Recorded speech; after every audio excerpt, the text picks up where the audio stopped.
Hi, everybody. Today, I have to talk about what I have to talk about is projection. Focusing as I'm starting to feel keenly agitation in conversations. If the thought comes that I want to make a point, it's like that thought is starting to not make any sense. That thought about wanting to make a point is starting to feel like insanity. And that's the one thing I'm noticing. The other thing I'm noticing is that when ego comes in and starts to suggest to run things, or if I let it start running things, I will often just express very honestly what's happening for me, and I'll react to the feeling of ego starting to run things. And I realize, oh, maybe that's weird. Like, I'll say exactly what I'm thinking, and I don't have an example for you right now. Maybe one will come to me, but I do have a little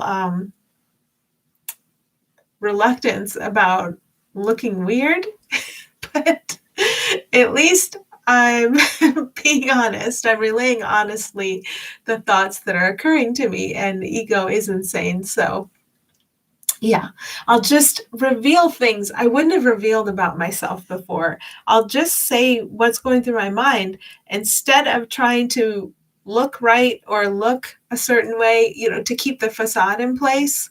And then I'll realize, oh, I have to back away from that. And then I'll back away from it and go get set straight. But it seems like the self-consciousness about protecting the identity with a facade is melting, but that's okay because I'd rather not suffer. And I guess if I look weird, it's really not a problem if I'm happier letting the suffering go. If I get a chance to make that more clear later on, I will do that. But maybe you know what I'm talking about. But when the idea comes that I want to make a point, now it's become very clear that it's about this identity versus another identity, and wanting the other identity to understand and wanting the other identity to think this identity is right, and realizing this no not anymore. No, it's gone. We don't do that. I'm not very articulate, but that's the feeling that comes in. Like, I'll start engaging in what I'm used to, what I just thought of as conversation or discussing ideas, and then it'll just come like this no. It hasn't quite developed yet. What instead of this? Well, just quiet or appreciation or something that's not this back and forth identity, like a ping pong ball bouncing back and forth, more like settling into the shared identity and appreciating that. So that's how it feels. I'm not sure how clear I made it, but maybe some of you out there are experiencing something similar. And it's like rediscovering my home. My home is in being settled and quiet and not needing to strive for anything, not needing to be a particular thing, not needing to convince anybody of anything, not needing to prove I am a certain way or to make sure I show up in a certain way. I didn't realize how much of that I had going on until it started partially falling away. Like, it's like shingles falling off a roof. I still feel some on there. I still start to walk down those pathways, and then I'll wake up and say, what am I doing? This is complete and utter madness. So it is like rediscovering home, that if I'm at home in me, I see you as at home in you, and everything's good. That's the same home.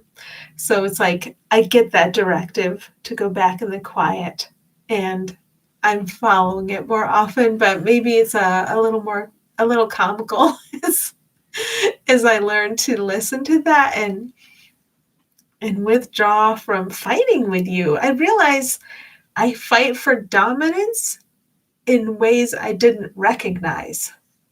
maybe intellectual dominance. I don't even know. Maybe I'm going to find out. Um, but I never felt so much, so keenly, how trying to make a point can feel so violent. And I don't think I'm able to describe any more than that. But it feels like pushing. It just feels like there's no need to push. I can just sit still. There's no need to push. So that's what it feels like right now. And it feels funny to me that it's even trying to describe. No, I can't really. I can just sit and appreciate. And that's what happens when I don't push forward. When I don't, this feels right. When I don't try to be seen instead of you, like I want to be seen, I want to be seen, I want to be recognized. It can feel like that in a conversation. And when I'm engaging in that, I want to be seen instead of you, instead of I'll just be here and appreciate. That's the invitation. Uh, yeah, just to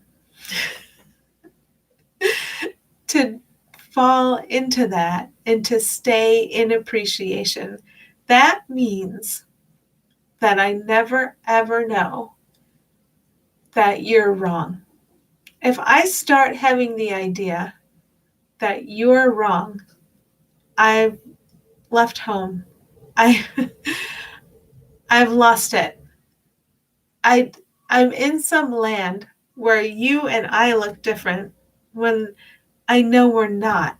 And what I'm looking at is only the surface. And I would only use the surface to try to make myself go higher than you because I think it'll be safer than being with you. But I realize now that being with you is that safety, that security, that's me being inarticulate again. And I think I have often thought, because I'm talking here and I'm writing and sharing online, but I often think I'm just about to go silent forever. What more could I possibly ever have to say? And this really feels very strongly like that. Like, I don't need to tell anybody anything ever. But yeah, I still feel the call to share. So I'll do it as long as I do. But sometimes I feel like I'm going to go quiet forever. It feels good. It feels good. Like there's no need to do anything more than that. So the appreciation for me, it gets starts, you get quiet, and then I start with the appreciation, and there's a softening, and then there's a falling into gratitude. That gratitude is the stable place that I can be in all the time, all the time. And in that place, there's maybe often no need to speak, but maybe we get sent on speaking errands. And if we do, that's okay. And it'll be made very clear to us, and we'll just do it without a fuss, but also without the anxious need to promote ourselves or prove anything or succeed, which is nice, completely free of pressure. That's nice. Just sharing and just responding to an inner call that feels very simple. That feels good. So in this journey of being shown this and understanding this, I realized that the only costumes people who seem to be outside of me can wear are the ones I'm projecting. So I'm the wardrobe mistress. No exceptions.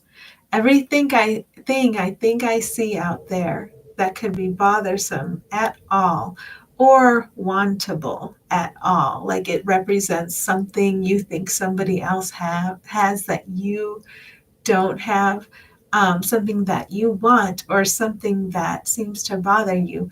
All of those characters, they're wearing the costumes I gave them. I'm feeling this very powerfully.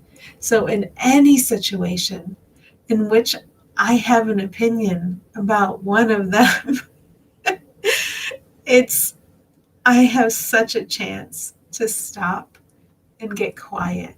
And this is especially in the area of understanding concepts or not understanding concepts, like spiritual concepts. If I think somebody out there understands concepts or doesn't understand concepts, that's a very simple judgment. Like we can just start with a very simple judgment, start and end there, and realize, oh, I'm crazy. I'm so crazy.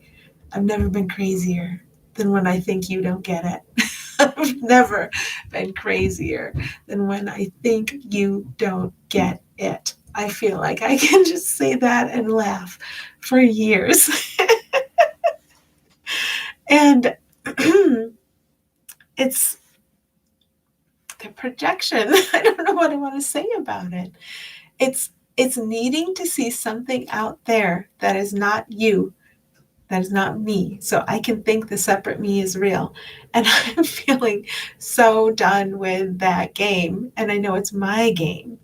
And this is a concept I think I'll probably talk about later, but getting to this point right here, where you feel like the silliest silly that ever attempted to try to do anything, where you feel so silly, getting to this point, I think the next thing that comes in after this is dominion, because this word has been said to me and spoken through me with probably a little bit too much excitement recently. But this new concept of dominion came in, and I realized that if I am the one projecting all the costumes that all the others are wearing, then their perceived ability to dominate and harm and be in charge over many separate others is completely fiction. And it's my fiction. Hit the microphone again. It's my fiction. And I don't have to fear my fiction. I only have to drop my fiction. This is, I don't know, I feel like it's barely penetrating, but it's making me laugh and making me see, okay, I kind of feel what's going to be brought to me after this sinks in more. So I'll rest here and laugh and try to remember to be still and appreciative and brought into gratitude for you, because whatever I think is wrong out there, it's only because I've been insane. And it's, if you think of humanity being insane, maybe that'll make more sense. You don't have to think of me personally, but this is how I'm experiencing it. Like, how could I not know how safe we all are? How can I not know how powerful we've always been? All of us. How could I not know how harmless we are, essentially, in our true nature? How could I have ever how could I have ever felt threatened by anything? And because of that sense of threat, how could I have ever tried to promote or bring forward this separate self as an attempt at safety to try to promote it? And I can't comprehend quite what I tried to do with it, but anyhow, so much silliness and so much shared power and so much shared safety. And the idea of threat, just by all of this understanding and willingness to go into appreciation and gratitude, just subsiding. So thank you for you. And thanks for every way in which you are allowing the insanity in your own mind to surface and to be seen and to dissolve, because obviously it's helping me. Everything you do to come into the sane mind helps me come into it too. And I truly appreciate that. Thank you so much.